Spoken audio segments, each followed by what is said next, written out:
Good morning, everybody. It's October the 4th, 2014.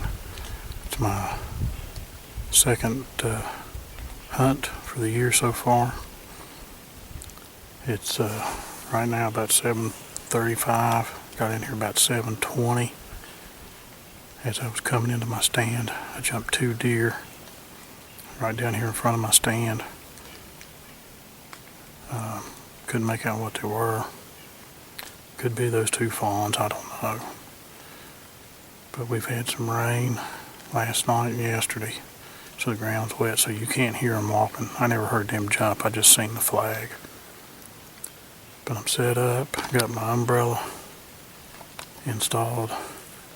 Alvin's with me. Jared will be coming in a little late. He just got off work and he texted me last night, said he'd be here. It's only supposed to get up about 50 today. It was 49 when I left the house. And listening to the weather, it's supposed to get down to about 34 tonight. So, temperatures are starting to change. Maybe these deer will be a little bit more active. But I'm going to sit back and get comfortable and wait and see what hopefully comes in.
I just got word from Alvin. It's been about 15-20 minutes ago. He scored on a doe. Said she come in with a spike. She was about 18 yards from him. Shot her with his Bowtech Assassin, Rage Broadhead. Said it almost knocked her down. He said he got a good hit on her. So he's going to start giving her some time and get down and retrieve her. So he's done scored one. Now if I could get one and Jerry could get one. Well, it's about 10:45. Haven't seen anything, and the temperature is 43 degrees. I didn't dress very warm. I had, Jared had told me that I should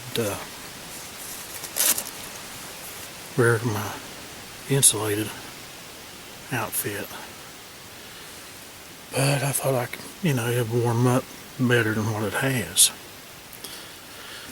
And with the wind blowing, of course the wind chill factor is even colder than that. But I'm doing pretty good. Probably got another half hour, 45 minutes. I'll probably go out for lunch. Haven't seen anything. Seen a couple squirrels. But getting a little shivery. But I think I'll learn next time to pack some extra clothes in the backpack. Do have a thermos of hot coffee, so that's helped. But I haven't seen anything except for them two this morning. Alvin radioed, said he'd got that one. Haven't heard nothing from him since. So I told him if he got back to the truck, Jared's supposed to be here. I don't know if he's here by now or not. He hasn't sent me a message. I've got his radio with me, so he'd have a radio. He told me he would check with me, see if I'd seen anything, if I had anything at my stand when he got here. And he'd come get his radio from me. But the sun peeks out every now and then, as you can see. But apparently the deer were moving this morning.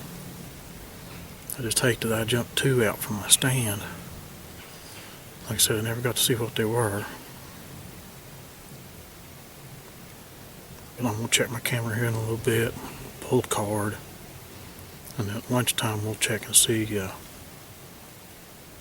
what's on there and see if there's any activity during the midday. That'll start dictating whether we go out at lunch or not. Again, there's a lot of mass. I mean, it's everywhere.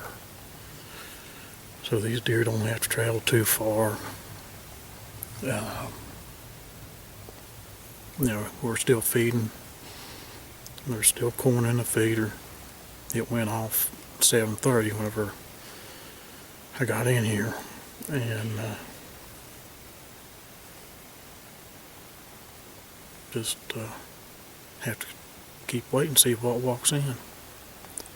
I do apologize for looking around while I'm doing these videos. I like to scan around and see if there's anything coming. But I'll sit back here for another 45 minutes, and I'll get down and go out for lunch, and hopefully Alvin's at the truck and he's got a big old doe laying in the bed of it. We'll just have to wait and see. Okay. Alvin's been tracking his deer. Jared was helping him. Since what time? 8:30 this morning. 8:30 this morning. I shot her at 8:30. And there she lays. See, those two big. She was starting to be like that.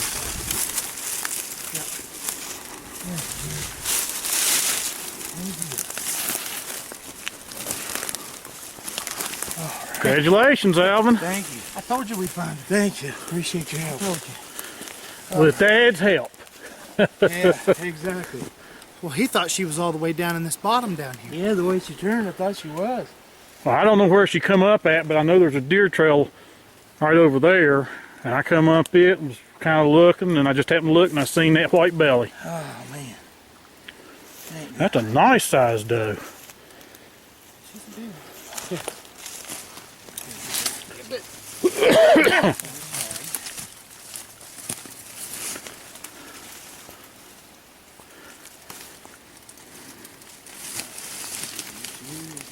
Bowtech Assassin strikes again. Yes, it is. In the cage.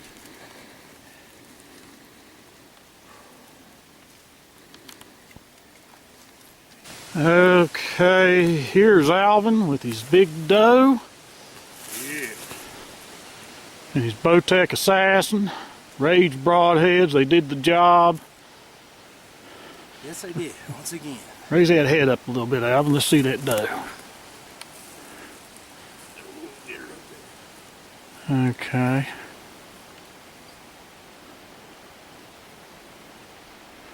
How far away was she when you shot her? 18 yards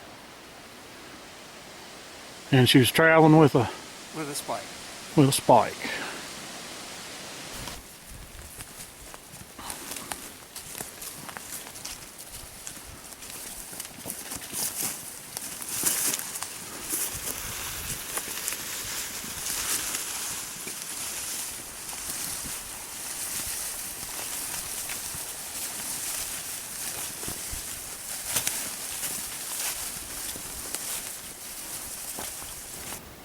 Well, it's 3:30 and we're back in the stand. We went out and broke for lunch, and of course you've seen the video. Alvin scored a deer.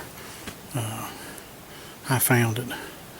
When I went out to the truck, seen Jared was here, but I never heard anything from him. Didn't know he was here. And sent him a text message and he didn't reply, so I radioed Alvin. And Alvin said they were still looking for the deer. Told me roughly where they was at. I left everything in the truck. Took the video camera, radio, met them in the four-wheeler trail, and right on the right-hand side of the four-wheeler trail, they'd marked where they'd seen some blood, big mess of blood, and they'd lost it. So I started helping, and I walked up the bank out of a deer trail that I could see. Couldn't see no blood, but when I leveled up, I looked around and looked to my left, and I seen white belly. There she laid. And Alvin come, of course, you've seen the video. But we went out and checked what was on my camera, and Alvin's computer battery went dead. So I went home, got some insulation to wear.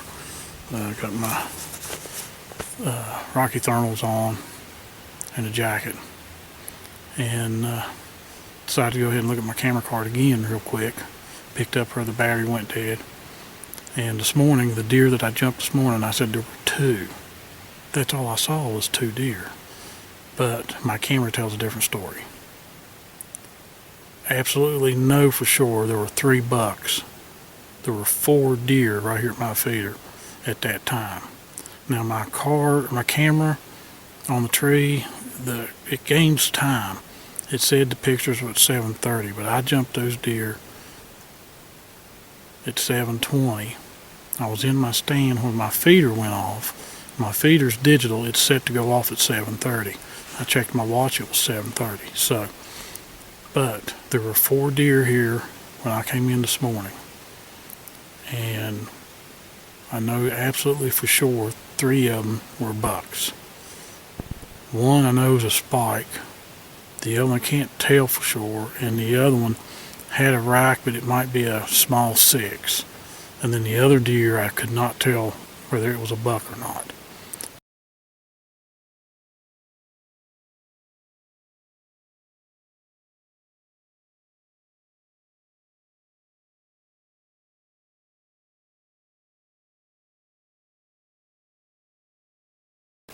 Being that there was 3 bucks, I'm thinking that was probably a buck too. So, but there were 4 deer in my spot at 7:20 this morning. No pictures before 7:20. So I don't know where they came from, which direction they came from. Would I have been able to got a shot at one if I'd have got to my tree stand a half hour early? I don't know. I don't know where they come from. I may have jumped them on their way into my stand. So, you just never know. That's the thing about hunting in the woods. You know, you try to find defined trails. Sometimes you can find them, sometimes you can't, because these deer can eat anywhere they want, especially when there's mast like there is this year. They can travel anywhere they want to. Yeah, they have escape routes, and I know where some of those escape routes are at. And I know some areas where they come in from. So that's how I'm set up. But like I said, now it's 3:35. We're in here for the duration till almost dark, right at dark. My camera showed them deer were still coming in around 6:30, 7 o'clock. So, like I said, Alvin's already scored one, and since the West Virginia laws have changed, he's back in here again. He's already tagged his deer, he's already checked it in, and dropped it off at the butcher shop. The West Virginia regs changed this year. Basically, while he was in the tree stand, when he shot that doe, she was with a spike. When he shot that doe and she ran off, if that spike was still standing there, he'd be able to shoot it at the same time. But of course, the spike ran off. Now the thing is, you can't kill two bucks like that. You can kill a doe, and then if a buck shows up, you can kill a buck.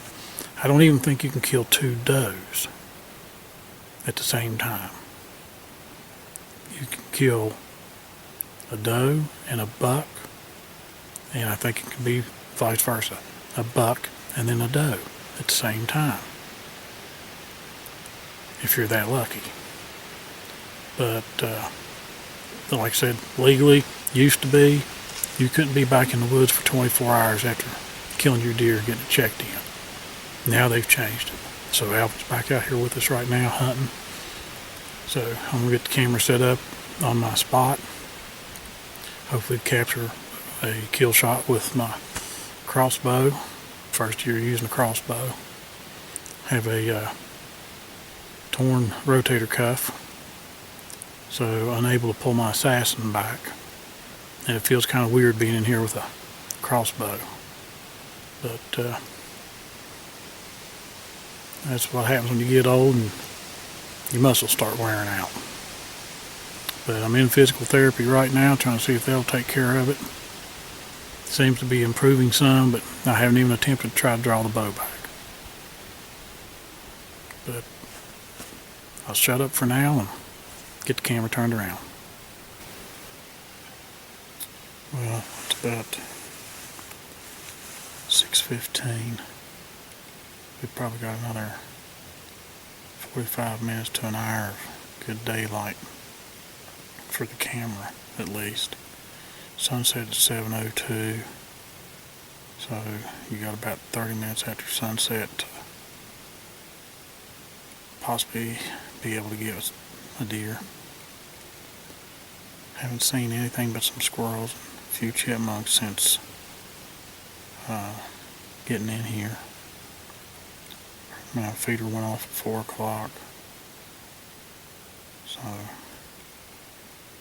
keeping our fingers crossed, hoping them deer. Last time I checked, temperature was like 43 degrees, and that's without the wind. With the wind, it's colder than that. So hopefully them deer will decide they want some corn instead of acorns, come into the feeder. Just have to wait and see.